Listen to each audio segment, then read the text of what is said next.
공감. 안녕하십니까. 앉아서 진행을 하도록 하겠습니다. 저는 오늘 간담회 사회를 맡은 더불어민주당 코로나19 국난극복위원회 사회본부 보육가정 TF팀장 이수진 의원입니다.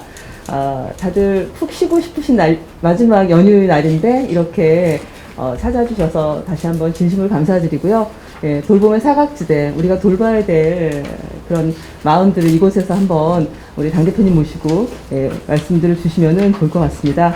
코로나19 국난극복위원회 상임위원장이신 이낙연 더불어민주당 대표님의 모두 발언이 있겠습니다. 예, 이번 연휴가 좀 긴 편이었는데 사실은 연휴면 연속해서 쉬는 텐데 그 연휴가 뒤로 갈수록 사실은 피로가 더 쌓이는 경향이 있죠. 지금쯤은 정말로 쉬셔야 할 때인데 제가 와서 여러분 휴식을 방해한 것 같습니다. 미안합니다.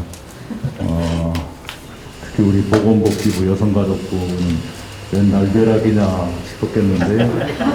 미안해요. 우리 정청래 의원님 포함해서 의원님들이야 워낙에 업무 성격이 그러니까 이해하리라고 생각하더니 우리 사회 구조 자체가 돌봄의 필요, 수요를 점점 늘려가는 그런 구조로 가고 있지요.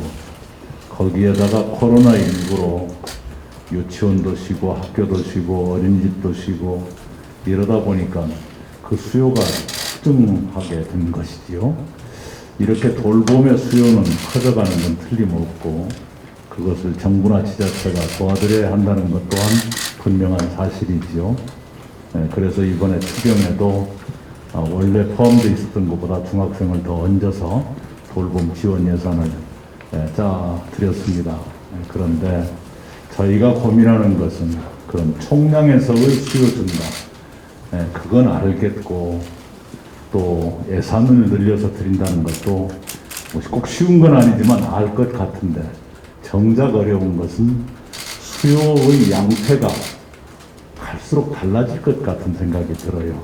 가정마다 사정이 다를 거고 또 그 부모님의 일이 어떤 일이냐에 따라서 또 돌봄의 시간대가 달라진다거나 또 아이들의 성장 단계에 따라서 어떠한 돌봄이 필요하냐 이것도 달라질 거고 굉장히 생각하면 할수록 그 수요의 다양성 이것은 피할 길이 없을 것 같은데 그게 참 어려울 것 같아요. 정부나 지자체의 행정이 그 다양한 필요에 부응할 수 있을 것인가 만만치 않은 숙제라고 생각을 합니다. 그럼에도 불구하고 부응을 하긴 해야 되지 않습니까? 오늘 저희가 여기 온 이유가 바로 그겁니다.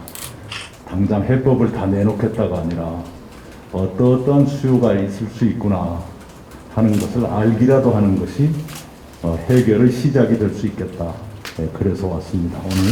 오늘 여러분께서 정해진 시간 안에 최대한 많은 말씀을 해주시고 또 이 공부방 선생님께서도 현장에서 느끼시는 여러 가지 말씀을 해주시기 바랍니다. 고맙습니다.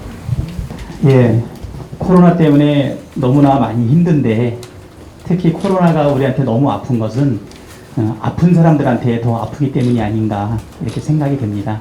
특히 오늘 이렇게 장애인 가정, 그 다음에 한부모 가정, 그리고 의료진 가정 이분들의 목소리를 듣기 위해서 협소한 장소지만 이렇게 모였습니다. 우리는 모두 돌봄 속에서 자라났고 또 우리가 남들을 돌봐야 되는 그래서 이 돌봄이 지속 가능해야 될 텐데 우리 정책 속에서 혹시 놓치고 있는 작은 부분들이 있는지 마음껏 말씀해 주셨으면 좋겠습니다. 오늘 실질적으로 도움이 될 수 있는 구체적인 제안이라든가 도움을 말씀해 주시면 국난극복위원회 우리 사회본부에서 우리 또 정책위를 통해서 좋은 정책과 예산을 반영하는데 최선의 노력을 다하겠습니다. 허심탄회하게 얘기해 주시기 바랍니다. 저희의 어려움뿐만이 아니고 그 안에서 싹트고 있는 저희의 희망까지도 전해드리려고 마음을 먹고 있었습니다. 근데 첫 발언인데 조금 무거워질 것 같아서 죄송하다는 말씀 먼저 드립니다. 오늘 아침에 저희 회원의 자녀가 청년 하나가 오늘 아침에 9층 자기 집에서 추락사했다는 소식을 아침에 들었습니다. 그래서 마음이 지금 벌떡벌떡하는 마음으로 왔습니다. 지금 8월 11일 날 발달장애인 청년 하나가 다니던 치료실에서 6층에서 추락사를 했습니다. 그리고 9월 20일경에 또 한 명의 발달장애인 청년 하나가 8층 자기 집에서 추락사를 했습니다. 그리고 오늘 2달 새에 3명의 추락사건을 뉴스를 접했습니다. 근데 앞에 것들은 그냥 사고 일련이 했습니다. 근데 오늘 아침에 뉴스를 접하고서는 이게 도대체 무슨 일일까? 이게 사고가 아닐 수도 있겠다는 생각이 들어서 그 무거운 마음을 가지고 여기 왔습니다. 저희 발달장애인 엄마 하나가 요새 이제 생활글쓰기 공모전을 했는데 자기는 마치 화분에 돌멩이 하나 심어놓고 싹을 틔워보려고 화분에 물을 주고 키우고 있는 엄마 같다라는 글을 썼습니다. 그래서 그 글을 보고 여기 강선 의원님도 계시지만 발달장애인 엄마들은 바로 그런 심정이겠구나 했습니다. 근데 오늘 아침에 뉴스는 그 돌멩이 하나가 땅에 떨어져서 깨졌구나 하는 느낌이 있었습니다. 저희 발달장애인들은 지난 9개월의 시간 동안에 새롭게 집안에서 다시 돌아가서 사회로부터 격리되고 폐쇄되고 외면받았다는 느낌을 가지고 살았습니다. 부모들은 이게 국가적인 재난이라서 우리가 혹시나 그 재난에 뭔가 더해주는 짐이 될까봐 발달장애 아이들을 마스크 쓰기 어려워하는 아이들을 밖에 데리고 나가지 않고 혹시나 감염원이 될까봐 집에 꼭 붙잡아서 죽을 힘을 다해서 집에 데리고 있었습니다. 그래서 생각보다 발달장애인 감염자들이 많이 나오지 않았습니다. 그런데 그렇게 지내다 보니까 이제 이게 무슨 한계점에 온 것 같다는 생각이 들었습니다.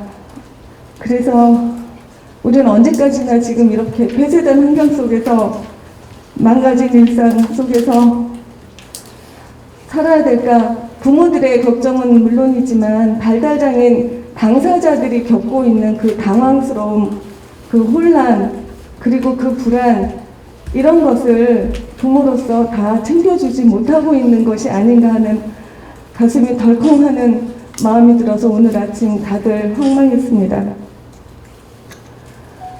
가족이 겪는 어려움은 이루 말할 수 없습니다. 물론 지난번에 2건의 자녀 살해하고 엄마도 같이 죽어버린 2건의 자살이 있었습니다. 이게 비극적인 일들이 벌어지면서 우리는 그 안에서 이 비극적인 일들을 가정에서 겪지 말고 사회 속에서 풀어나갈 방법을 찾자고 저희도 찾아보고 정부 당국에도 열심히 찾아달라고 호소를 했습니다. 그것이 한계가 있다는 것은 저희도 잘 알고 저희가 감내해야 될 부분들은 열심히 감내하고 있습니다. 그런데 저희가 더 이상 감내하기에 힘들어지는 순간이 서서히 오고 있다는 생각이 듭니다. 매일같이 발표되는 확진자 숫자에 저희가 마음이 울렁울렁합니다. 실제로 발달장애인들은 생활 패턴이 깨지면 굉장히 힘들어집니다.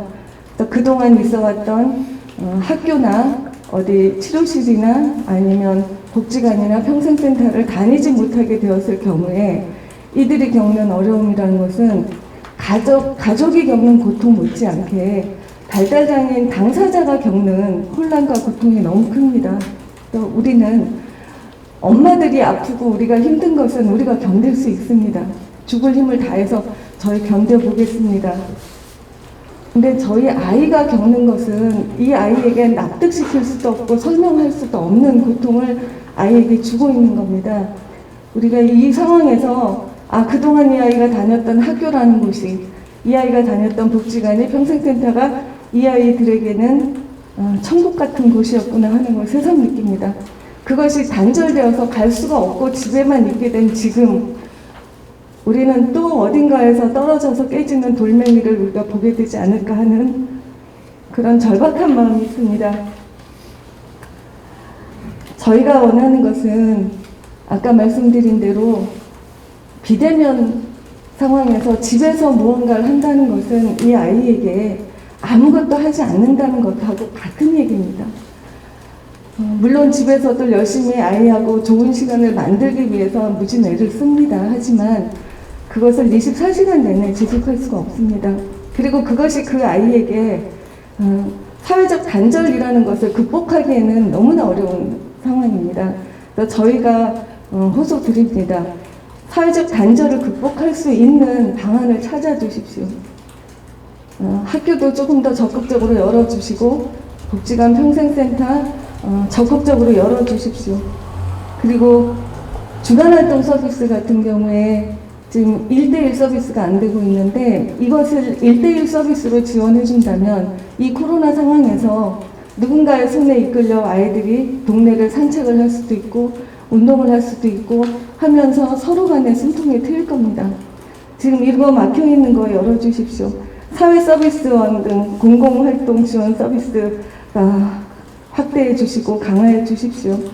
그리고 서비스를 개인별 욕구에 따라서 개인별 지원 체제로 서비스를 설계할 수 있도록 그것을 제발 도와주시기 바랍니다. 또 하나는 지금 가장 어려움을 겪고 있는 가정이 도전 행동을 갖고 있는 친구들의 가족입니다.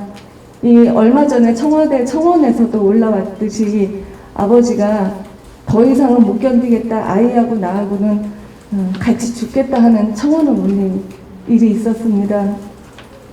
도전 행동이 있는 가정을 지역에서 지원할 수 있는 행동 지원 체계 꼭 만들어 주십시오. 이것이 코로나 상황이라는 것이, 감염병 상황이라는 것이 몇 달 있다가 끝날 일이 아니고 앞으로도 계속 지속될 일이고 또 어디선가 또 터져 나올 일이기 때문에 이번 일을 겪으면서 우리가 발달장애인 가정의 고통과 당사자의 고통을 덜 수 있는, 사회적으로 오픈된 환경에서 이들의 고통을 덜어줄 수 있는 환경을 지금 만들어서 앞으로 지속될 이런 위기 상황에 대책을 지금부터라도 만들었으면 합니다. 열심히 노력해 주시고 열심히 만들어 주시는 거 압니다. 알지만 그럼에도 불구하고 이런 고통이 덜어지지 않고 있어서 말씀을 드렸습니다. 제가 5분인데 너무 길게 말씀드려서 죄송합니다. 이런 일이 있었다는 것을 말씀드립니다. 저는 현장에 답이 있다라고 주장하고 싶어서 참석한 방금 소개해 주신 한국미혼모지원네트워크 대협력국장 윤희숙입니다.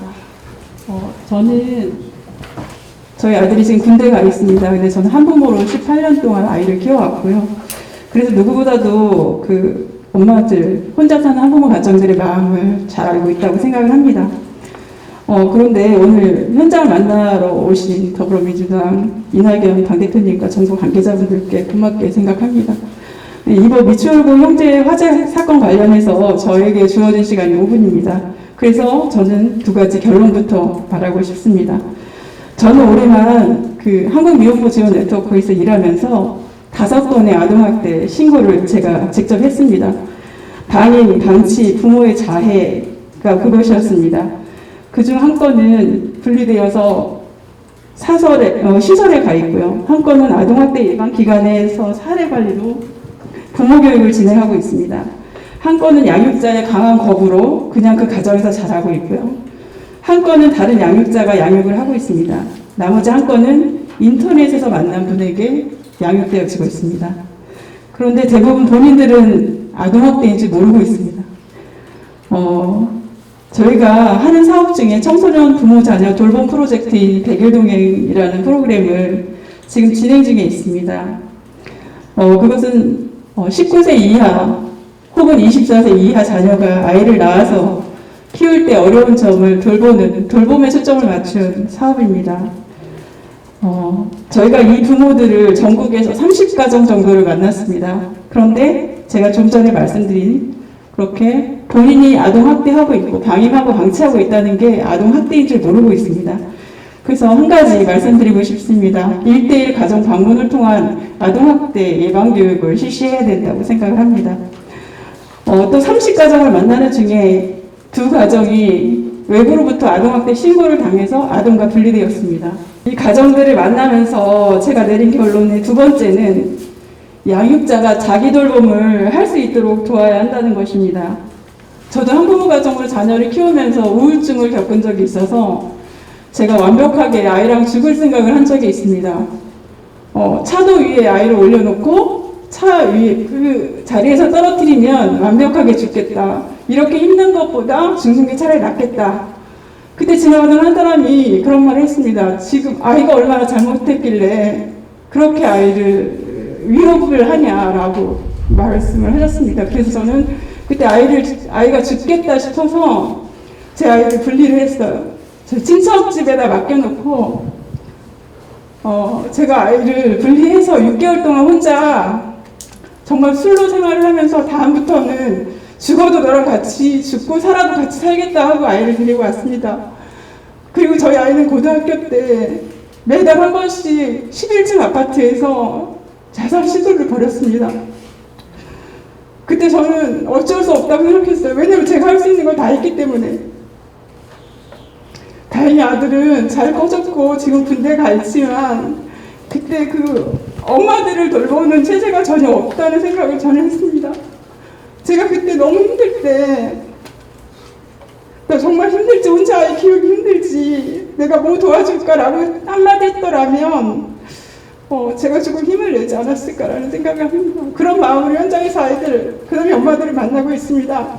이 엄마들 거의 100%가 가정학대, 가정에서 아동학대로 방치 방임되어서 자랐던 엄마들입니다. 제가 만났던 30가정의 거의 100%였습니다. 그런데 그 아이들이 자기 아이를 키우겠다고 책임을 지겠다고 합니다. 그런데 여러 가지 사정으로 변백성 인지 장애인 엄마가 아이를 키우는 경우도 있고요. 그 다음에 가출을 해서 또래 그런 여자친구를 만나서 아이를 키우는 정말 강아지처럼 키우고 있는 아동들도 봤습니다. 그래서 저는 각 가정에 1대1로 찾아가서 그 엄마가 어떤 돌봄이 필요한지, 뭐가 불편한지, 어떤 걸 도와주면은 아이를 키울 때 아니면 본인 돌봄이 되는지를 물어봐야 된다고 생각합니다.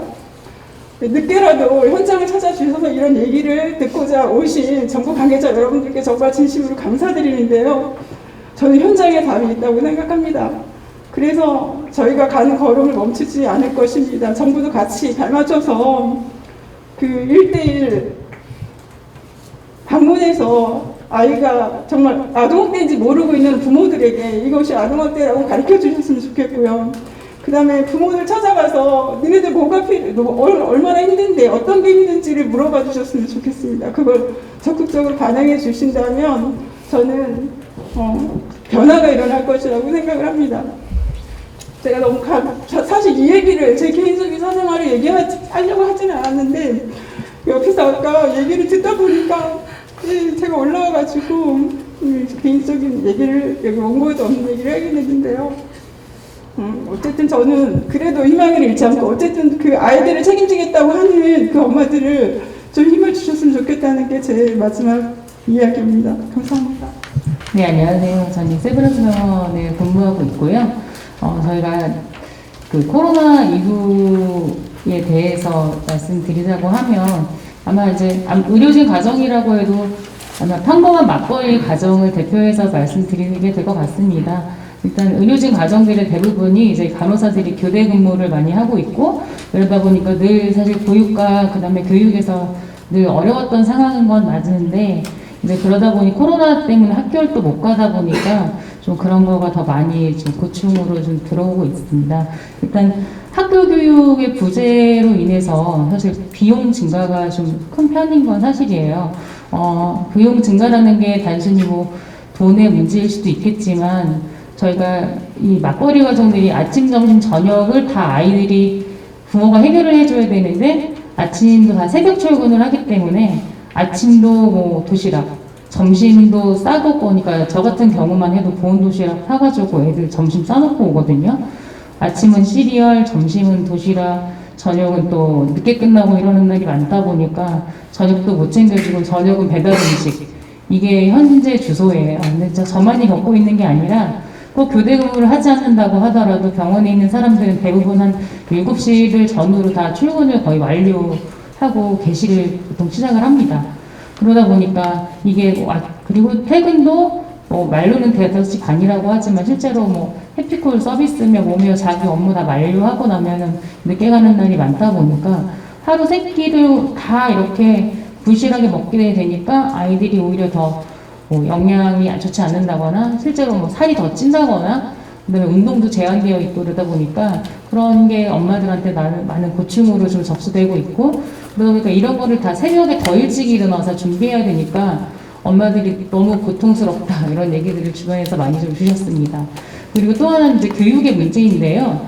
학교에서 모든 컨텐츠를 이제 프로그램화해서 올리지만 실제로 그 지시사항을 초등 저학년이 읽고 수행한다라는 거는 해보시지 않으면 아마 어려울 거예요. 애들이 다 동영상은 봤어 라고 말하지만 동영상 보고 난 이후에 선생님들이 과제를 했는지 또 숙제를 했는지 이런 걸 확인하기 위해서 꼭 숙제와 과제들을 하나씩 넣어요. 1, 2, 3학년이야 TV 보는 걸 이루주라고 하지만 저는 지금 초등학교 4학년 아이와 3학년 아이를 키우고 있는 엄마로서 4학년 아이는 그 글을 읽고 지시사항을 이행하지 못하는 경우가 대부분이었어요. 그래서 숙제를 그러니까 전 과목의 숙제를 거의 다 내주시니까 토요일하고 일요일에는 주 5일 동안 쌓여있는 숙제를 해주느라고 저도 진짜 하루 종일 숙제를 봐주는 일들이 비일비재하다가 도저히 못 견디겠다 싶어서 전 학습교사를 썼습니다. 이거 삶이 사는 게 아니더라고요. 이거 너무 피곤해가지고. 학습교사를 쓰는데 맞벌이하고 뭐 하니까 경제적으로 어느 정도 독립이 되어 있어서 가능하지만 이게 취약가정이나 어려운 사람들은 아이들의 학습이 전혀 진행이 안 되고 있는 게 사실인데 그럴 때 선생님들이 전화 한 통도 없으세요, 사실은. 그러니까 어느 정도는 이수를 했는지 이런 걸 또 확인할 수 있는 게 있어야 되는데 선생님들은 콘텐츠 올려놓는 거가 하시는 일의 전부고 콘텐츠를 잘 이수했는지 확인하는 게지 실제로 확인을 안 하면은 그냥 문자가 옵니다. 숙제 며칠 날 거 안 했다.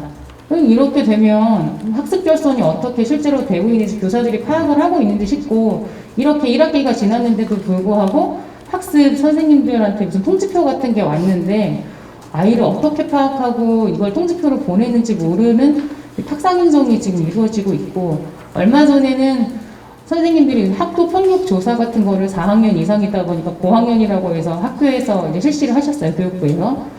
학교를 가야지 친구를 만나고 친구를 만나야지 학교 폭력도 있는 건데 이 탁상 행정을 하느라고 또 많은 시간과 또 돈을 쏟구나 생각이 드니까 이게 시대에 맞는 건가? 라는 생각이 좀 들었어요. 일주일에 한 번 학교 가거든요. 그리고 아이들과 아이들의 접촉을 제한하기 위해서 근처에 가지 못하게 하고 지금 한 학기가 지났음에도 불구하고 초등학교 3학년 30명 중에 반 정도만 같은 수업을 하고 이러다 보니까 아이들 이름도 모르는 상황이에요.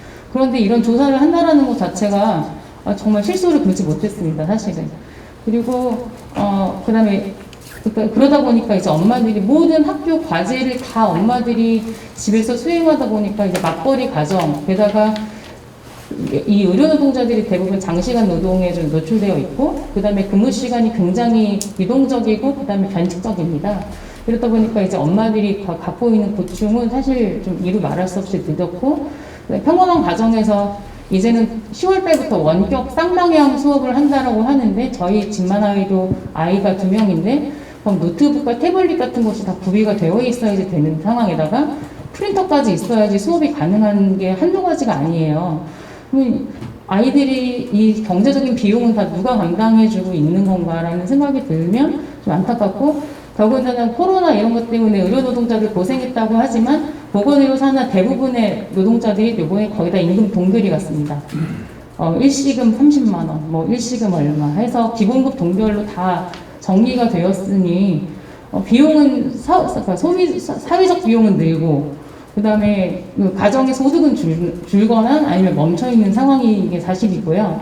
그리고 하다못해 도서관 이런 데도 다 이제 휴업을 하고 이러다 보니까 자녀가 어리니까 도서관에서 아이들 책은 되게 짧고 간략해서 다 이거를 구매해가지고 보는 사람들은 사실 많지 않습니다. 거의 도서관을 많이 이용하는데 도서관 이용이 제한되었다 보니까 이런 아이들도 놀릴 수만은 없으니까 이런 책이나 이런 것들도 다 구매를 해야 되니까 그런 사회적인 비용도 그다음에 가정 내 비용도 굉장히 많이 들어가는 것도 사실이고요.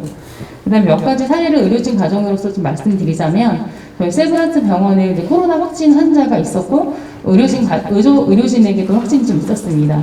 그랬더니 그 한 번 전화 안 오던 학교에서 자녀가 학교를 아직 오지 않았으면 좋겠다고 학교 관계자라고 하는 분이 전화가 왔는데 단 한 번도 전화를 받은 적도 없다가 그런 것 때문에 전화를 받으니까 조금 많이 당황하는 경우도 있었습니다. 물론 안 보내려고 했었다고 해요. 혹시 나는 음성이 나왔지만 그럼에도 불구하고 의료진이다 보니까 안 보내려고 했는데 또 그렇게 전화를 받으니까 좀 약간 좀 당황했다라고 하고 그다음에 코로나 검사하면 최소 짧은 시간이 4시간이지만 이렇게 집단 감염이 의심되는 경우는 더 건수가 늘어나기 때문에 기본 6시간에서 8시간을 음성 판정을 받을 때까지 기다려야 하는 게 사실인데 이제 근무하는 중간이나 퇴근 후에 갔다 보니까 집에 들어가는 시간이 점점 귀가 시간이 늦어지는 거죠. 아이들이 있으니까 집에는 가지 못하는 상황이다 보니까 엄마들이 다시 병원이라는 공간에서 그 많은 시간을 대기해야 되고 보면 아이들을 찾아와야 되는데 보육시설이나 이런 데서 찾아와야 되는데 남편이 또 퇴근할 때까지는 찾지 못하고 이렇게 되니까 그 보육교사들의 연장근로도 좀 걱정이 되더라. 근데 다행히 교육교 선생님들이 친절하게 걱정하지 마셔라 이렇게 말씀해 주셔서 했다고는 하지만 이게 의료진 가정의 장시간 근로가 다른 보육시설이나 교육시설에서의 장시간 근로로 또 연장되는 것에 있어서도 추가적인 인력 지원이 좀 있었으면 좋겠다는 생각이 들고요. 마지막으로 특히 의료진 가정이라 더 그런지 모르겠습니다. 예전부터 어린이집의 증원과 이런 걸 확대를 많이 요구하고 재정적인 지원을 요청하였었는데요. 저희 병원만 해도 신촌 세브란스 병원만 해도 교직원이 한 8,000명 가까이 되고요. 보육시설이 150명도 수용이 안 되는 작은 시설을 갖고 있습니다. 그런데 이게 병원 숫자로 보면 굉장히 많은 어린이들을 보육하는 시설이에요. 제일 큰 데가 아마 이제 중앙아산병원, 그다음에 아주대병원 정도가 한 300명 정도를 어린이들 데리고 있는데 저희 한 8,000명의 교직원이 있는 데서 130명 정도 수준의 아이들을 돌본다라는 거는 진짜 엄발에 오줌 누기 눈 가리고 아웅하는 신중이거든요. 근데 여기의 장점이 뭐냐면 이렇게 근로시간이 유연하고 길고 그다음에 의료진 가정이 여러 가지 다양한 감염에 노출되어 있을 때 타 시설에서 받아주지 않는 문제들이 해결되기 때문에 굉장히 요구도가 높습니다.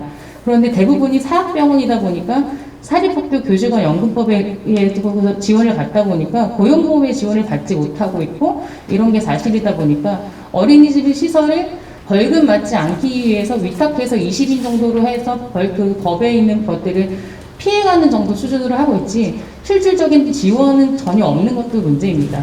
그래서 이런 것들을 계기로 장시간 교육, 저는 무조건 부모가 다 아이들을 보지 않는 것은 사실 제한해야 된다고 생각하지만 근무 시간 정도 어느 정도 탄력적인 근무 시간 내에 맞춰서 보육시설을 운영할 수 있는 재정적인 지원이나 이런 것들은 이번에 더더군다나 필요하지 않을까 이렇게 다시 한번 생각합니다. 네, 이상입니다. 이곳에서 활동하고 있는 교사 문재인이라고 하고요. 사실 이렇게 말씀 들으면서 되게 공감 많이 갔었어요. 이제 그 온라인 학습이 시작되고 그런 것들 봤을 때 사실 학교에서 한 번쯤은 가정 방문이라도 했으면 좋겠다라는 생각. 왜냐면 모든 가정이 그런 노트북이나 이런 것들을 구비하고 있지 않고 모든 부모님들이 아이들을 지원할 수 있는 상황은 아니라고 생각이 들었기 때문에 비교적 그냥 평범한 동네임에도 분명히 그렇게 아이들은 다 섞여 있기 때문에 사실 그런 생각들을 많이 했었는데 그런 좀 이후에 실질적인 움직임은 없었죠. 그렇게 상반기가 가고 하반기를 맞이하면서 제가 이 생각을 참 많이 했었어요. 그 인천의 초등생 사건 많은 분들이 마음 아파하셨고 저희도 그 앞에서는 좀 진짜 눈물이 많이 나더라고요. 올해 이제 아이들이 이렇게 겪었던 일들을 몇 번 봤지만 그렇게 넘어왔다가 그 기사를 통해서는 정말 좀 마음이 무너지는 마음이 들었는데 우리가 너무 돌봄 영역과 교육 영역이 좀 분리되어 있지 않나라는 생각이 들어요. 그러니까 아이들이 일상이라는 게 학교에 있을 때까지는 교육적 존재였다가 그 이후에는 안전하게만 있어야 되는 존재는 아니잖아요. 근데 주변에 아이들을 돌아보면 아이들은 사실 학교 돌봄교실에서도 안전상의 이유로 운동장에서 뛰어놀 수가 없습니다. 그러다 보니 부모님들이 좀 돌봄의 질이 만족스럽지 않아라고 느끼시는 분들은 사실 학원으로 아이들을 다 돌리셔요. 그러니까 빙빙이라고 그러죠. 그런 아이들 많이 봤어요. 한 건물 내에서 영어, 수학 배우고 그 다음에 떡볶이집 가서 엄마가 맡겨놓은 돈으로 수첩에 차감해서 간식 먹고 다시 피아노 학원이나 미술학원 갑니다. 그래서 그 아이들의 하루를 보면 정말 좀 아이들의 권리라는 게 진짜 우리한테 있을까? 아이들은 놀고 좀 쉬는 것들이 충분히 받쳐줘야 뭔가를 배울 의지를 내는데 그 배울 의지가 생길 새도 없이 계속 세상에서 필요하다고 하는 걸 배우는 게 진짜 아이들한테 도움이 되는 걸까라는 생각을 좀 많이 하고요. 사실 그랬을 때 저희 이 공간을 유지하는 게 사실 저희도 상당히 어렵죠. 저희 3년 전에는 이 공간이 사실 없어질 뻔한 상황들이 있었어요. 그래서 이제 그때 저희 안에서도 물론 내부에서 여러 토론이나 여러 가지들이 단단한 힘을 못 바쳤기 때문에 그런 위기 상황에 처하기도 했었는데 인근에 있는 대안학교 교실 한 켠을 빌려서 일단 방과후를 계속 유지했거든요. 그러면서 그 방과후를 나올 때는 두 가지 선택밖에 없었어요. 이제 우리도 같이 해산할 것이냐 아니면 어떻게든 모든 게 다 그냥 0이라고 생각하고 다시 시작할 것이냐. 근데 그때 부모님들이 좀 힘을 내주셨어요. 없어지지 않았으면 좋겠다고 의사표현 해주셨고 마을에서도 토끼똥이 힘을 낸다면 어떻게든 좀 돕고 싶다라는 의사표현 해주신 이웃과 단체들이 있었거든요. 그래서 그 힘으로 저희가 그때는 워낙 없었기 때문에 이제 그래도 작은 시작을 할 수 있었어요. 그래서 망원동에 있는 단지하 공간에서 돌봄을 운영해 왔었는데요. 그것이 저는 참 그 지역과 마을과 연계된다는 게 상당히 중요하다는 생각을 합니다. 일단 이런 작은 조직은 비빌 언덕이 되어주기도 하고요. 이번 코로나 시기를 거치면서 그래도 비교적 토끼똥 아이들은 다 일상을 살았어요. 저희 온라인 학습 지원도 아이들과 했었고요. 아이들하고 식사 문제도 다 해결했었고요. 그리고 아이들하고 더 많이 밖에 나가서 놀았어요. 뭐 성미산 미션 탈출도 하고 자전거도 타러 다니고 일단 코로나 상황에서 실외 활동이 더 좋다라고 느꼈기 때문에 훨씬 더 밖에서 많이 놀 수 있었고 그런 것들을 통해서 본다면 저희도 물론 노력한 것이 있지만 이건 부모님이나 아이들이 일단 안전하다라는 어떤 좀 기본적인 심리적 신뢰감이 있기 때문에 가능했겠다는 생각이 들어요. 그랬을 때 아이들도 일상을 살아가는 거고 부모님들도 이 공간에 아이들을 보내시는 거거든요. 그래서 이런 돌봄 기관들이 절대적으로 돌봄 기관 자체적으로만 있어서는 이런 신뢰감을 확보하기 어려울 거라고 저는 생각이 듭니다. 그것이 돌봄에서 중요하게 말하는 안전의 문제잖아요. 이거는 지역과 좀 어떤 네트워킹 속에서 확보해야 되는 문제고 두 번째는 아까도 말씀드렸듯이 돌봄과 교육이 분리된 것이 아니라는 걸 더 이상 부모님들이 나는 수급자 가정이야, 나는 한부모 가정이야 라고 분류돼서 내 아이가 안전하기만 잘하지 않으세요. 부모님들 정말 내 아이가 성장하길 바라고 무언가를 배우길 바라세요. 그런데 이제 그래서 불안하시니까 학원에 엄청 보내는 거거든요. 근데 그때 이제 뭐 학원에서 잘 많이 배운 애들이 이렇게 뭔가 되게 잘하고 나면 부모님도 엄청 불안해집니다. 나만 아이한테 못 해주는 것 같고. 근데 그럴 때 저희는 이런 좀 마을의 작은 돌봄기관들, 교육기관들이 말해줬으면 좋겠어요. 그래도 우리 애들 그렇게 크는 거 아니잖아요. 조금만 쉬고 좀 놀 수 있는 여유, 쓸데없는 짓 할 수 있는 여유를 좀 주면서 그럴 때 애들이 또 배우고 싶을 때 배워가잖아요. 라고 말할 수 있는 좀 그 철학 같은 게 드러나면 좋겠는데 일단 돌봄이 너무 안전의 영역에 머물면서 부모님들의 요구에 조금 멀어져 있고 그러다 보니 그 자리를 학원이 돌봄 기능까지 포함해서 하고 있는 현실이 아닐까. 그리고 그러다 보니 우리 아이들이 좀 자기 모습대로 좀 놀아야 되는데 그런 시간이 너무 없이 이렇게 좀 내몰리고 있다는 생각에서 저희는 아직은 우리 역할이 있다라고 스스로 자임하며 되게 힘들지만 이 공간을 유지하고 있습니다. 그래서 이번 기간을 보내면서 맞아요. 돌봄 노동자들에 대한 생각 참 많이 했었어요. 저희를 포함해서. 어쨌든 모두가 다 대면하지 않는 사회로 전환하지만 누군가는 얼굴을 맞대줘야 사회는 연결되잖아요. 그 지점에는 분명하게 돌봄 노동자분들, 뭐 택배기사님들, 저희 같은 교육교사들 여러분들이 계시는데 사실 그분들의 지위가 사회적으로 너무 낮다는 생각을 나이가 들수록 더 많이 합니다. 그래서 너무 마음이 아프고 좀 이분들의 처우가 같이 좋아졌으면 좋겠어요. 진심으로 일하시는 분들이 좀 기분 좋은 세상, 자부심을 느낄 수 있는 사회가 왔으면 좋겠고 그런 면에서 토끼똥에서도 좀 안정적으로 저희 교사들이 사실 뿌리 내리고 살 수 있게 지낼 수 있었으면 좋겠어요. 그래서 저희가 이제 다양한 이상을 좀 가지고 있지만 그러다 보니 좀 교사들이 많은 활동을 받는 건 사실이거든요.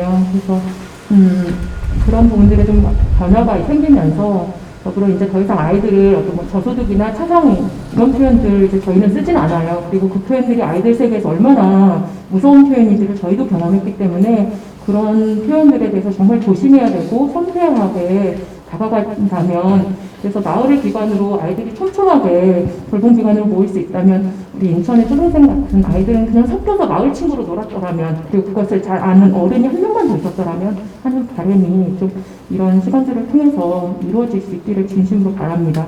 감사합니다. 네, 현장에 답이 있다라고 하는 말씀 너무 잘 들었고 감동적으로 들었습니다. 코로나19에 정부가 시행한 정책들이 어느 정도 저는 도움이 됐다라고 생각이 드는데요. 일단 보건복지부에서 긴급 돌봄도 하고 아동 돌봄 수당도 지원하고, 그리고 고용노동부에서는 가족 돌봄 휴가가 원래 그 무급으로 되어 있는 거를 유급으로 지원하면서 또 이번에 국회 협조로 해서 기간도 늘리고요. 그리고 여가부에서 지금 이제 토끼동부 지원을 하고 있는데 민간에서 하는 활동을 지원하는 좀 유연한 정책하는 거, 이런 부분들이 어느 정도는 도움이 되었다라고 하나 오늘 우리가 이야기 들었다시피 여전히 부족한 것은 사실인 것 같습니다.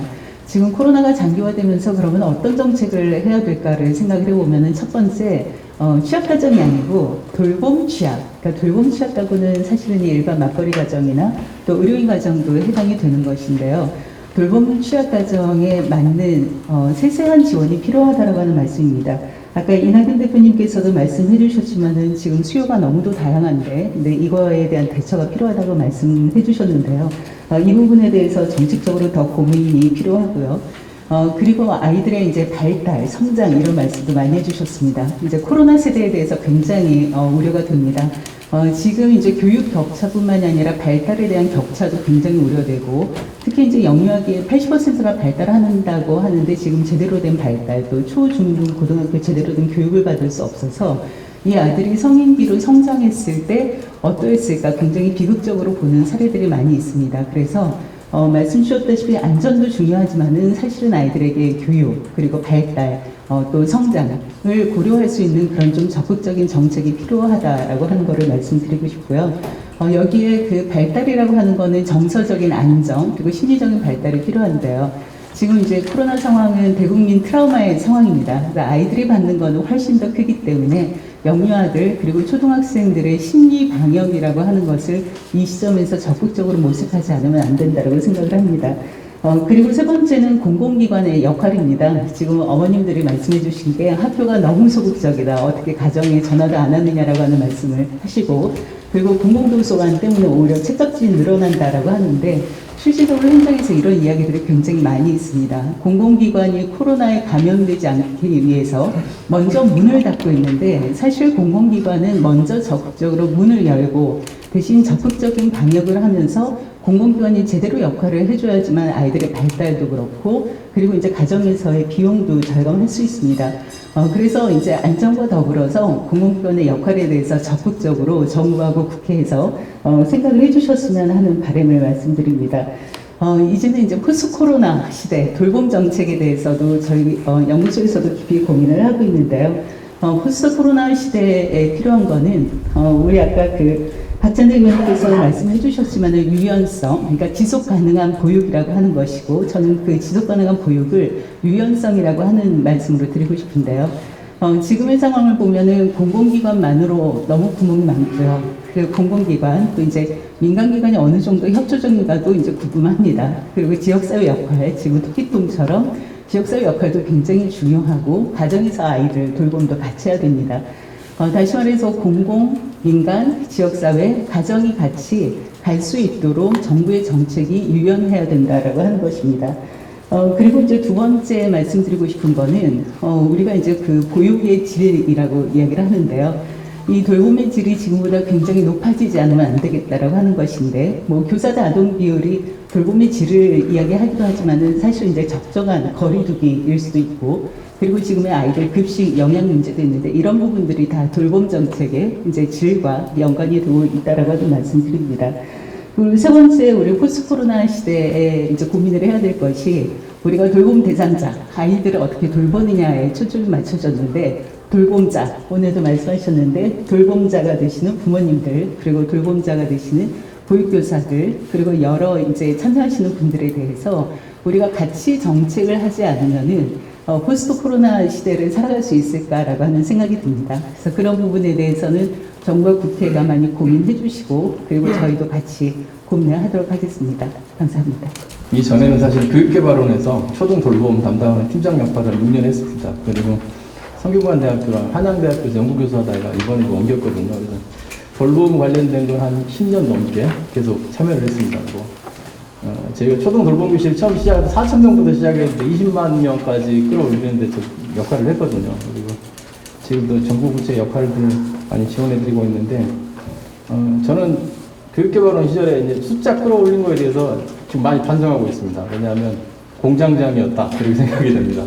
그러니까 아이들이 돌봄교실에서 어떻게 자라나고 교육을 받는가에 대한 관심보다는 사실은 정부에서 몇 명을 좀 더 확보를 해야 되겠다. 그러면 이제 초등 돌봄교실을 늘리고 이걸 어떻게 해야 되나 이렇게 하고 있었거든요. 근데 점점 지나보면서 아이들을 어떻게 지원해야 될 것인가에 대해 고민을 많이 했는데, 그게 이제 아이들 뇌 발달을 보면 아이들은 정서적인 뇌부터 자라고 그 다음에 인지적인 뇌가 자라기 시작합니다. 그리고 정서적인 뇌가 망가지면 인지적인 뇌도 기능을 100% 발휘를 못하는 게 있습니다. 그래서 아이들은 어렸을 때 충분히 뛰어놀고 부모님과 함께 부대끼고 애착관계를 형성해야 나중에 자라서도 문제가 되지 않는다.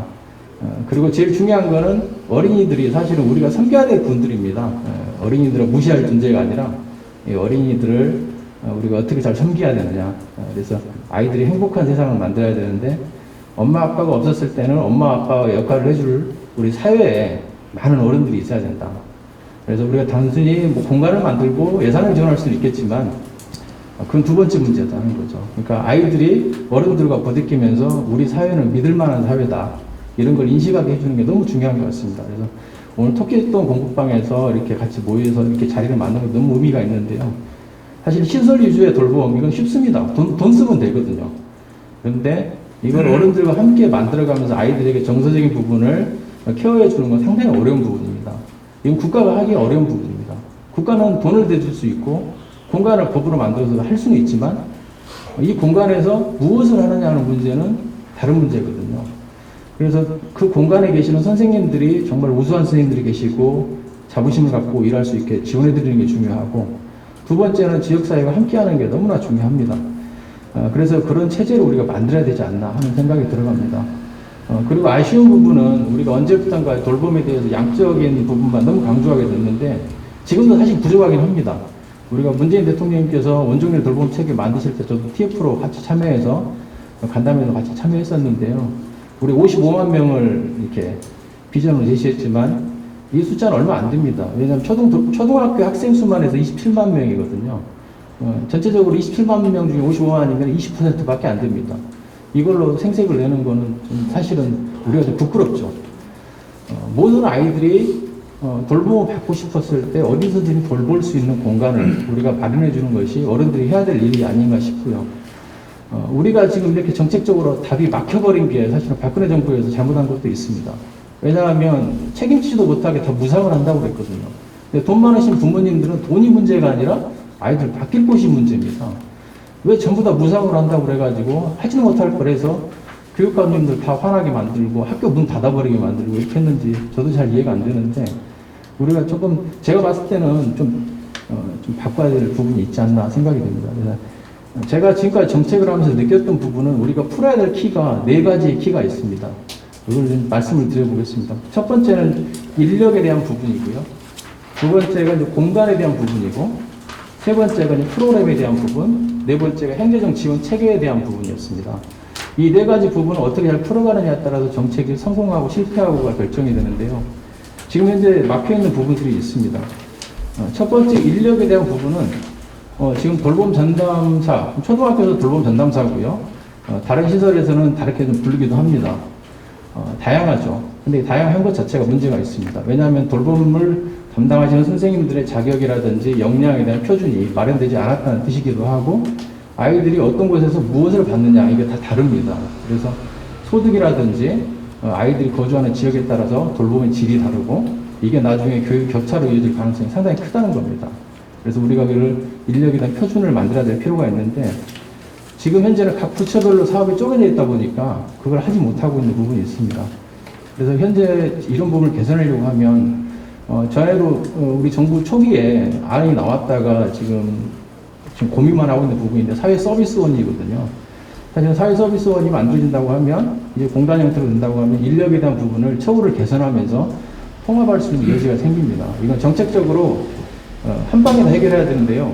처우를 개선해 주면서 질을 개선하고 자격 표준을 한꺼번에 가야 되는 세트로 가야 이게 성공할 가능성이 높습니다. 저도 민노총에 관련된 분들과도 만나보고 현장에 있는 초등 돌봄 전담사 분들도 만나보고 할 기회가 많았습니다. 근데 이분들이 제일 걱정하는 거는 안정적인 일자리를 만들어줄 수 있냐, 그 다음에 지금보다 처우가 나아지냐, 이거에 대한 관심이 더 높습니다. 현재 뭐 초등 돌봄 전담사 같은 경우는 교육감님한테 지금 소속돼서 지금 무기계약직 되어 있지만 사실은 그것도 확장성 면에서는 제한이 있거든요. 교육감님들이 이 인건비에 대한 부분이 상당히 부담이 되는 부분이 있는데, 왜냐하면 이게 안정적으로 만들어진 돈이 아니라 교육 예산이라고 생각하시는 분들이 상당히 많습니다. 그래서 지난번에 갈등도 있었지만, 그래서 내심이 이제 확장하고 싶어도 교육감님들 적극적으로 안 하시는 부분들도 있는 것 같아요. 그래서 이제 이런 부분을 우리가 개선해 주려고 하면 정부 초기에 이야기했던 사회 서비스원 형태의 이런 부분들이 이제 본격적으로 좀 논의되고 추진돼야 될 필요가 있지 않나 하는 생각이 들어가고, 공간에 대한 부분은 사실 학교만큼 굉장히 좋은 공간은 없습니다. 그래서 학교에서 아이들을 잘 돌볼 수 있는 체제를 만들어줘야 되는데, 학교에서 공간을 내놓지 않는 이유는 딱 하나입니다. 딱 줄여보면 책임입니다. 얘들 돌보다가 안전사고 나면은 내가 책임져야 되는데 왜 하냐? 근데 이거를 저 지난번 일본에 있는 그 교장선생님하고 통화하다 한 방 먹었습니다. 우리나라에는 이런 문제가 있는데 일본은 어떻습니까? 그랬더니 일본에 있는 교장선생님이 한마디 하시는 게, 아니 그 아이들이 우리 공부할 때는 우리 애들이고 공부 끝나고 돌봄할 때는 다른 학교 애들이에요? 그러네요. 그래서 그렇죠. 근데 이제 사실은 근데 우리나라에서 왜 이렇게 됐을까 해보면, 선생님들은 정규교육과정 시간 안에는 책임을 져야 되는 게 너무 당연하게 생각하는데, 정규교육과정이 끝나고 나면 내가 왜 책임을 져야 돼? 이런 생각을 강하게 갖고 계십니다. 그래서 잘 추진이 안 되는 부분이었고, 이런 부분을 해소해주면 공간을 확보하는 데 상당히 도움이 될 거라고 생각이 됩니다.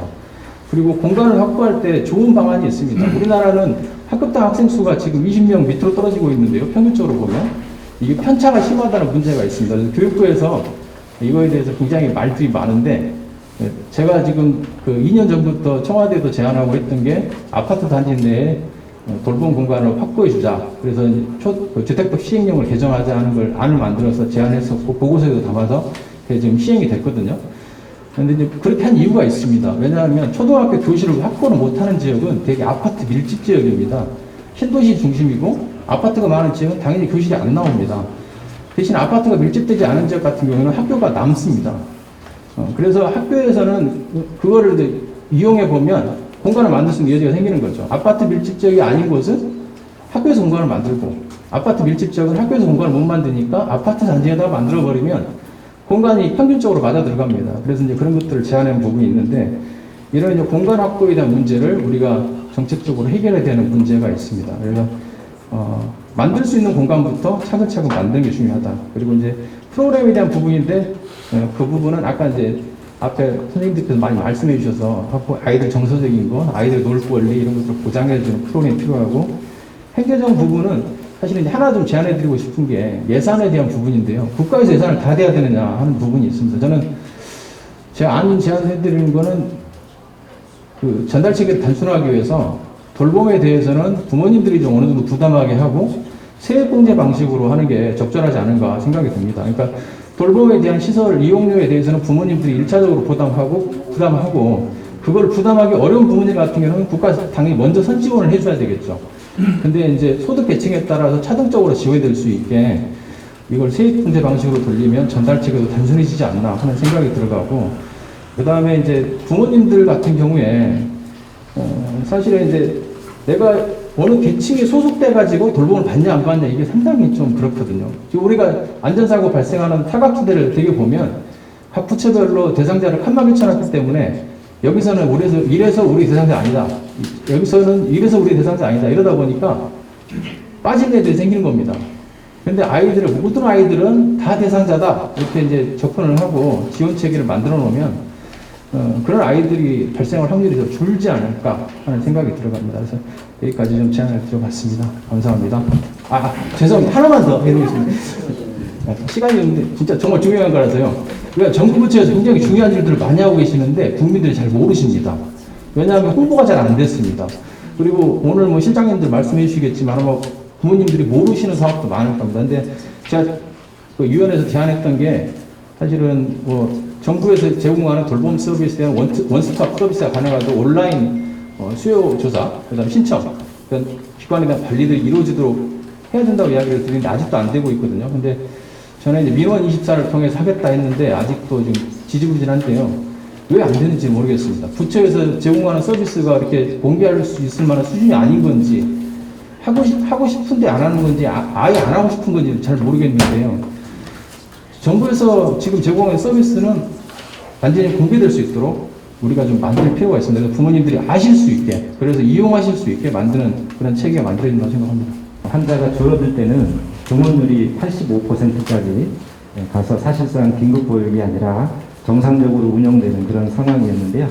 어쨌든 영락보육은 그런 식으로 해서 돌봄 공백을 방지를 해왔고, 아까 말씀 주신 100개까지 돌보는 문제도 사실은 이번 정부에서 올해 3월부터 보육지원체계 개편을 통해서 4시, 오후 4시부터 7시 반까지는 별도의 교사, 연장 보육교사를 배치해서 정부가 인건비를 지원해서 인력을 2만 5천 명 정도 더 충원해서 연장 보육을 실시하고 있다는 말씀을 드리겠습니다.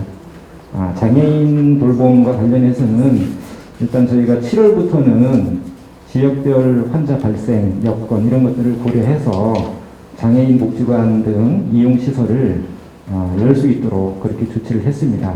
다만 이것이 그 코로나19 확산이라는 측면에서 볼 때는 굉장히 조심스러운 일이기 때문에 좀 어려운 측면이 있다는 말씀을 드리고, 그 대신 장애인 복지관 등도 휴원을 하더라도 긴급 돌봄을 하도록 저희가 계속 독촉을 하고 있고, 그 다음에 장애인 활동 지원 서비스라든가 발달 장애인 주간 활동 서비스, 그 다음에 재활 서비스 이런 그 서비스들은 모두 정상적으로 운영하도록 하고 있고 그렇게 진행이 되고 있다는 말씀을 드립니다. 다만 아까 말씀을 들어보니까 여러 가지 이제 현장에서는 저희가 잘 모르는 어려운 측면이 있을 거라고 생각이 되고요. 앞으로도 그 현장의 의견, 그 다음에 의사소통을 통해서 저희가 취할 수 있는 조치들을 지속적으로 취해 나가겠다는 말씀을 드리겠습니다.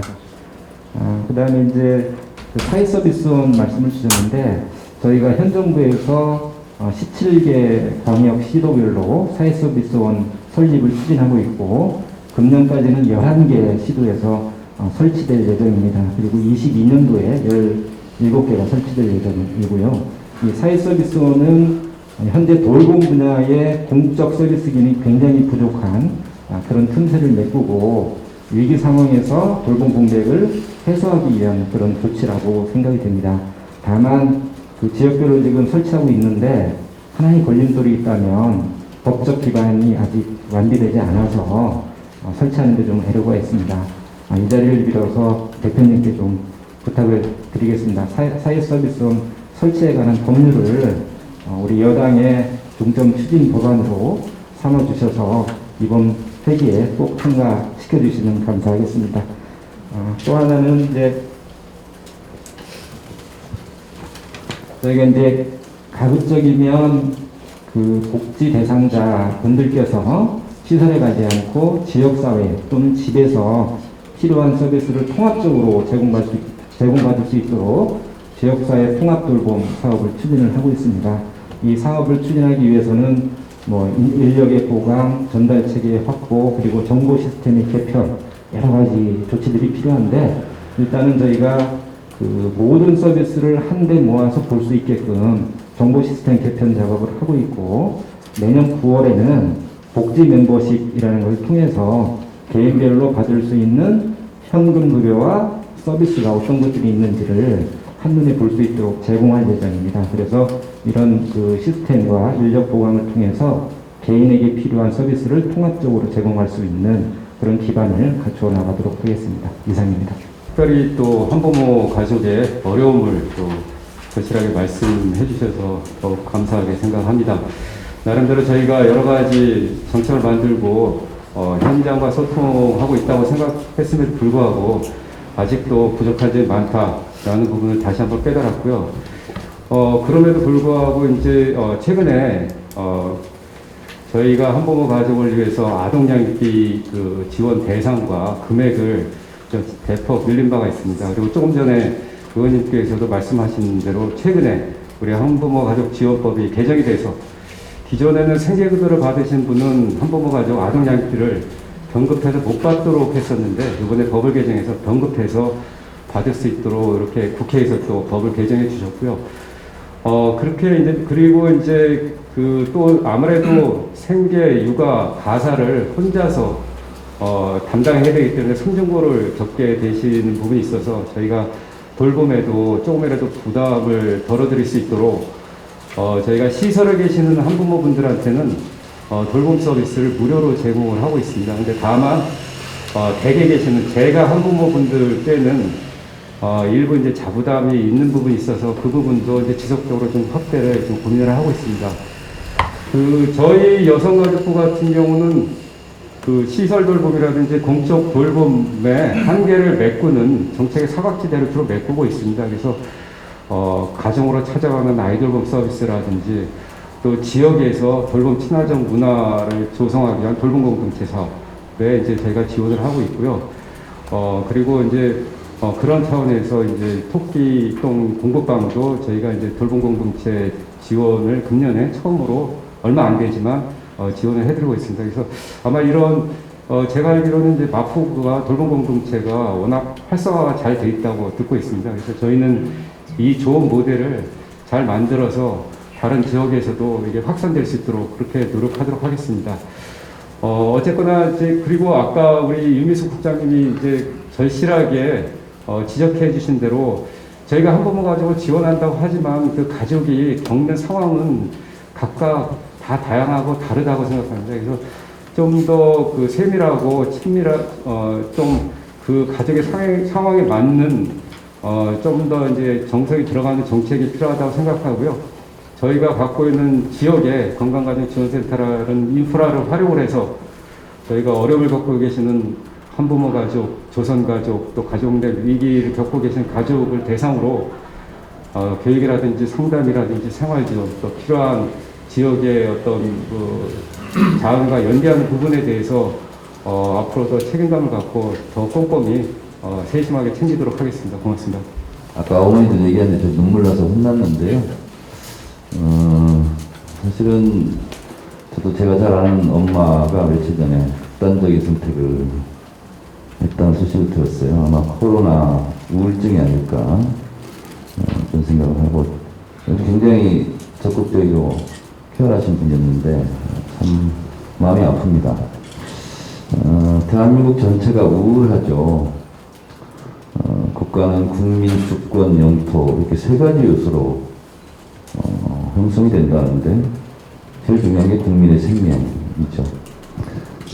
국민이 우울하면 국가도 우울하고 국민이 안전하지 못하면 국가도 안전하지 못하죠. 문재인 대통령의 가장 큰 장점이 공감 능력이라고 봅니다. 국민이 아파할 때 국가도 함께 아파하는 콩 한 쪽도 나눠먹는 심정으로 무엇이 많아서가 아니라 같이 공유하고 같이 공감하는 그런 정부는 굉장히 국민들한테 중요하지 않을까 이런 생각이 들고요. 그런 면에서 이낙연 당대표께서도 저는 여러 가지 좋아하지만 국민과의 공감, 능력, 공감, 의지 이런 부분을 높게 평가합니다. 이 지역이 제가 사실은 사교육이지만 교육을 한 10년 동안 했던 제2의 제 고향입니다. 여기가 54-3번지가 제 본적이거든요. 이 앞에 커피숍 지금 있고 교회에 있는데 해선 감회가 새로운데 여러 가지 생각을 하면서 우리 이제 좀 아이 돌봄 주로 얘기했는데 국가가 청년도 돌봄해야 되고 또 장년도 돌봄해야 되고 또 어르신도 돌봄해야 되고 공무원들도 국가가 또 돌봄을 해야 되고 돌봄의 과제가 굉장히 많은 것 같습니다. 그래서 오늘 특히 이제 우리 아이들 특히 어려운 가정의 아이들을 돌보는 것을 주로 전문적으로 얘기를 했어요. 근데 아까 저는 굉장히 감동적이었던 게 정서적 뇌가 먼저 발달하고 그 다음에 인지뇌가 발달한다. 그런데 이런 정서적 공감대 그것이 아이들만이 아니라 우리 모두에게 좀 필요하지 않을까 그런 생각이 들어서 정책은 한정의 정책위 의장이 전문적으로 앞으로 잘 하실 거고 대신 우리 당은 국민들과 이 정서적 공감을 하는 그쪽에서 많은 노력을 해야 되겠다. 그런 면에서 저로서도 소중한 기회였고요. 대표께서는 앞으로 국민들과 정서적 공감을 이루는데 앞으로 좀 힘써 주십사. 저도 앞으로 주민의 현상으로 부탁드리겠습니다. 고맙습니다. 예, 한정입니다. 오늘 좋은 말씀들 너무 감사드리고요. 혹시 여러분들 만나뵌 게 저희가 정책을 좀 더 세밀하게 촘촘하게 마련하는 데는 혹시 큰 도움이 된다 이런 생각이 듭니다. 그리고 김종욱 부회장님은 사실 말씀 주신 것들을 저희가 생각하고 있었던 것 중에 하나입니다. 특히나 그 도전행동 가진 아이들에 대한 대안 마련 중에서 이 아이들의 경우에는 이제 활동 서비스, 주간 활동 서비스조차 하려고 하는 사람들도 구하기 힘든 상황이고 해서 오히려 이런 데를 사회 서비스원 같은 데서 맡아서 전문적으로 교육을 제대로 받고 트레이닝이 된 사람들로 하여금 하게 하는 것이 훨씬 안심할 수 있지 않겠냐라고 하는데요. 지금 사회 서비스원 관련한 법은 우리 남인순 의원님이 대표 발의하셔가지고 법안 소위에 회부되어 있고 저희가 이번 정기국회 때 핵심 법안으로 반드시 처리하겠다고 하는 의지가 있기 때문에 기본적으로 사회 서비스원과 관련된 체계를 마련할 수 있으면 지역사회 통합 돌봄의 시스템 하에서 돌봄이 필요한 저는 사실 돌봄이 필요한 굉장히 다양한 계층이 있을 수 있는데 이분들이 복잡하게 내가 보건복지부를 이용해야 되느냐 여가부 거를 이용해야 되냐 고용노동 거를 찾아야 되냐 이런 고민을 안 하게 만드는 게 시스템이 잘 되어 있는 거라고 봅니다. 그냥 도움이 필요한 사람이 어디든지 가 있으면 어디든지 내 고민을 얘기하면 그 답이 나올 수 있게끔 유연하게 시스템이 구성될 필요가 있고요. 그런 유연함은 공공과 민간과 지역사회가 하나가 되어서 마련할 수 있다라고 하면 그걸로 되는 거죠. 그래서 복잡하게 여러 가지 층층 단계를 거치지 않게끔 시스템을 구성할 수 있도록 노력을 하겠다는 말씀을 드리고요.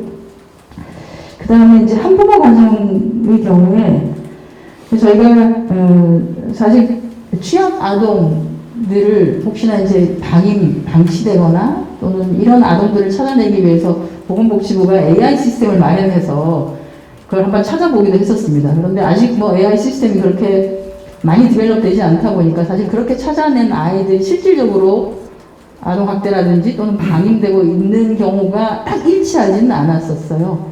그러나 말씀 주신 것처럼 실제 한부모 가정이 가질 수 있는 우울감에서 나오는 방임과 방치를 본인은 학대인 줄 모르는 경우가 많거든요. 그래서 이런 경우는 우리가 지역사회하고만 조금만 협조를 하면 사람은 찾아낼 수가 있습니다. 우리가 그렇다고 이제 정신과 상담을 받고 있는 분들을 병원 데이터는 받지 못하기 때문에 그렇게는 알 수는 없지만 그 지역사회에서 기본적으로 도움이 좀 필요할 수 있겠다라고 하는 데이터는 찾아낼 수 있기 때문에 이것은 공적인 영역에서 일단 가서 상담을 먼저 하는 것 그리고 그 아이들을 또 만나보는 것 이러면 이 가정이 도움이 필요한 가정이 아니야 이거는 우리가 쉽게 구분할 수 있을 것 같아서 1차적으로 그런 것은 먼저 좀 진행될 수 있도록 하는 것이 좋겠다는 생각이 듭니다. 물론 그것을 하는 사람들도 필요할 수 있겠습니다만 그런 사람은 빨리빨리 저희가 어떻게든 인력을 충원하든지 해서요. 그게 빨리 좀 일어날 수 있도록 해서 상담을 통해서 본인이 무엇이 필요한지를 또 국가가 또는 지역사회에서 지원할 수 있게끔 하는 방식으로 해보도록 한번 해보겠습니다.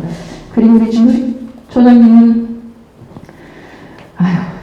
저희가 이제 의료 노동자들의 경우에 사실 직장 어린이집이 가장 필요한 거죠. 특히나 이제 교대 근무를 하는 곳은 혹시라도 갓난 아이들은 그냥 데리고 와서 밤에 잠을 재우더라도 거기에서 재울 수 있고 아침에 내가 퇴근할 때 같이 갈 수 있으면 좋기도 하거든요.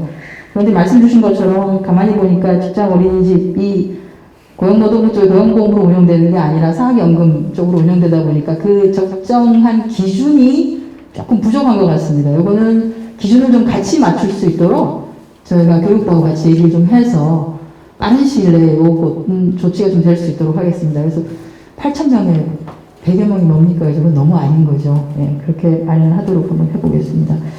그리고 우리 문재인 선생님께서도 돌봄은 말과 지역이 연결되어야 된다. 아이들은 사실 그 많은 에너지를 뛰어놀게 함으로써 에너지를 좀 풀어줘야 되는데 우리 다 다른 게 아니라 혹시 다칠까봐 그냥 앉아있으라고만 하거든요.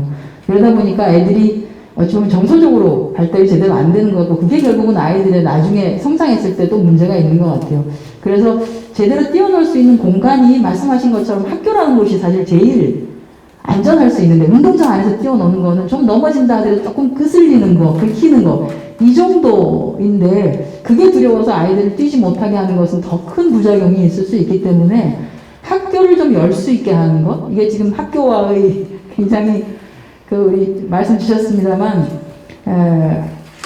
프랑스도 그렇습니다. 이제 학교라고 하는 것이 지자체가 관리를 하도록 되어 있어서 그냥 지자체장이 관리를 합니다. 거기서 수업할 때는 학교 선생님이 컨트롤하지만 수업이 끝나고 나면은 그냥 지자체장이 그 공간을 완전히 열어서 지역사회에 있는 아이들이 그 안에서 온갖 프로그램을 다 할 수 있게끔 열린 공간으로 운영하는데 우리가 그 학교를 잘 열어주지를 않아요. 그 책임 소재 때문에 그렇다고 하면 지자체장이 책임을 지는 방식으로라도 해서 학교를 열어주는 방식이 돼야지만이 그나마 안전하고 아이들이 쉽게 뛰어놀 수 있는 공간이 마련되는 거 아닌가 하는 생각이 드는데요. 이것도 저희가 교육부와 어떻게든 정리를 해서 빠른 시간 내에 학교가 열린 공간으로 작동될 수 있도록 그래서 조금 편하게 돌봄이 이루어질 수 있는 공간으로 될 수 있도록 책임지도록 하겠습니다. 백선희 소장님께서 말씀 주신 거 저희도 지금 계속 고민하고 있습니다. 사실은 공공기관, 학교가 그나마 제일 안전하게 방역도 철저하게 할 수 있는 곳이거든요. 조금 더 방역 인력을 더 써서 조금 이제 막 이렇게 서로 이렇게 뭐랄까 이렇게 막 부딪히지 아니하게 하는 조금 감시하는 사람을 좀 더 쓰더라도 공공기관을 여는 것이 훨씬 더 안전할 수 있다. 그래서 근데 이거는 저희 정부의 의지만으로 되는 게 아니라 지금 아시다시피 방역을 자문해주고 있는 중대본 차원에서 이제 그 해주고 계시는 교수님들, 의사 선생님들이 많이 계시는데 이분들이 이제 절대로 안 된다고 하는 것이 꽤 많으시더라고요. 근데 그럼에도 불구하고 지금 일정 기간 우리가 코로나19와 함께 산다고 하면 그나마 안전하고 아이들이 뛰어놀 수 있는 것 또는 지역 주민들이 좀 편하게 갈 수 있는 것이 공공기관, 공공도서관, 학교 이런 곳이기 때문에 학교를 좀 빨리 열 수 있게 하기 위한 또는 제대로 작동하게 하기 위한 노력을 계속 하겠다는 말씀을 드리겠습니다. 그 외에 이제 여러 가지 주신 말씀들이 되게 제가 보니까 이제 사회서비스원이 좀 기본 법안이 마련이 되고 그리고 저희가 하려고 하는 지금 지역사회 통합 돌봄 법 이것도 같이 아마 이제 마련이 되고 하면은 사회서비스원과 지역사회 통합 돌봄이라고 하는 그 시스템을 통해서 굉장히 다양한 수요와 욕구들을 그냥 우리가 맞춰내는 방식으로 그래서 정부도 아마 이제는 사업을 마련할 때 어떤 특정 계층을 대상으로 하는 사업을 마련하는 것이 아니라 그냥 돌봄이 필요한 곳에는 그 원하는 돌봄을 지원해 줄 수 있는 방식으로 열린 방식의 조금의 사업 계획 마련 이런 것들도 될 수 있지 않을까 하는 생각이 듭니다. 여러분들이 주신 말씀이 올 한 해 완전하게 모두가 다 개선이 되기는 어렵겠지만 내년 예산에도 최대한 반영하도록 노력하고요. 제도도 보완하도록 노력하고 시스템도 구축하도록 해서 빠른 시일 내에 여러분들께서 조금 더 웃으면서 저희가 이렇게 한 번 더 뵐 수 있는 기회가 마련되기를 진심으로 원합니다. 오늘 말씀 진심으로 고맙습니다. 우리 김종옥 대표님, 윤미숙 선생님, 진기숙 간호사님, 문재현 선생님 참 절절한 말씀 잘 들었습니다. 발달장애를 가진 아이들이 복지관에 나가지 못하고 집에 갇혀 있을 때 어떤 일이 벌어지는가. 싱글맘, 워킹맘의 경우 아이를 어떻게 하는가. 그리고 이제 돌봄의 일선에 계신 분 입장에서 아이들이 어떤 비참한 상황에 내몰리고 있는가. 참 우리 사회의 절박한 과제를 말씀해 주셨습니다. 근데 우리 사회의 절박함이 그 정도로 끝나지 않을 거예요. 그냥 몇 가지 사례를 말씀해 주셨다 이렇게 생각을 합니다. 코로나19가 아니라고 하더라도 정부의 노력이 사회의 수요에 미치지 못하고 있거든요. 거기에 코로나19가 전반적으로 이 작동을 못게 하다 보니까 고통이 훨씬 커지셨을 거예요. 그것을 어떻게 조화할 것인가, 그걸 푼다고 했을 때 방역은 또 어떻게 될 것인가, 쉬운 선택은 아닙니다. 그러나 우리 백선희 소장님 말씀하신 것처럼 그 아이들이 성장하는 과정에서부터 이미 상처를 받고 자란다면 그건 또 어떻게 할 것인가? 이른바 코로나 세대의 상처를 어떻게 할 것인가? 일단 크나큰 과제입니다. 지금 우리가 해왔던 것들을 기왕이면 함부로 말하기는 어렵습니다만은 어디는 좀 더 풀 수 없는가?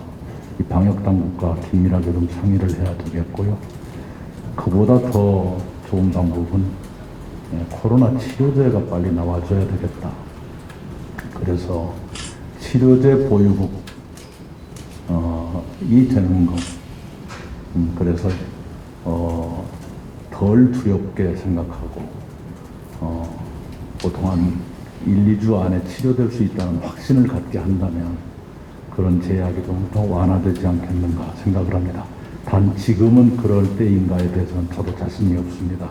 지금 우리가 굉장히 강력한 방역체제, 강력하고도 촘촘한 방역체제를 갖고 있는데 그것에 따르는 불편, 또 그것을 참아야 하는 것이 거의 한계 상황에 지금 매달려 가고 있어요. 그렇다고 해서 우리가 그걸 풀 수 있는 상황인가? 그것은 함부로 말하기는 어렵다는 걸 이해해 주시기 바랍니다. 우리 정영모 선생님 말씀 다 맞죠? 인력이 필요하고 공간이 필요하고 프로그램이 필요하고 행정과 예산이 필요한 건데 그것이 지금 다들 부족하지만 약간 불균형적으로 되어 있을 거예요. 근데 그것을 일거에 원스톱으로 해결하는 방안이 우리 박영석 소장이 실장이 말씀하신 사회서비스원 설치법안, 지역 통합 서비스 이런 것일 텐데요. 빨리 합시다. 사회서비스원 설치법안 빨리 해야 되는데 단지 기존에 각 분야에서 그 분야의 일을 하시는 분들이 갖는 모종의 피해의식이 또 있어요. 아실 겁니다. 이게 굉장히 모든 개혁에서 따르는 문제들일 거예요. 그걸 어떻게 안심시켜 드릴 것인가. 최근에 우리가 의료계에서 그 혹독한 경험을 우리가 지금 아직도 끝나지 않았죠. 하고 있지 않습니까? 그런 것들에 대한 그 보완 장치랄까. 또 그분들을 설득할 수 있는 어떤 것들이 함께 준비되어야 한다. 이 말씀을 드리고 싶네요. 우리 윤호식 실장님 여가부에서 하시는 노력 말씀해 주셨는데 앞으로 더 그렇게 세밀하게 가길 바라요. 그런데 항상 우리가 행정이나 정치가 생각해야 될 것은 사회의 수요에 영원히 미치지 못하는 것이 행정이고 정치다. 요건 우리가 겸허하게 인정해야 돼요. 그래야만 겨우 조금씩 쫓아갑니다. 오늘 여러분께서 저희들에게 큰 숙제를 주셨는데 한마디로 요약한다면 할 일이 매우 많고 저희들의 노력이 아직 부족하다 하는 그런 그 무거운 숙제를 안고 가게 됩니다. 우리 문재인 선생님 수고 계속 해주시고요. 예, 우리 진기숙 간호사님 여양진 씨인가요? 저희 어머니가 여양진 씨. 네, 그래요. 잘 하시고요. 우리 김종옥 대표님, 유미숙 선생님, 그래요. 고맙습니다.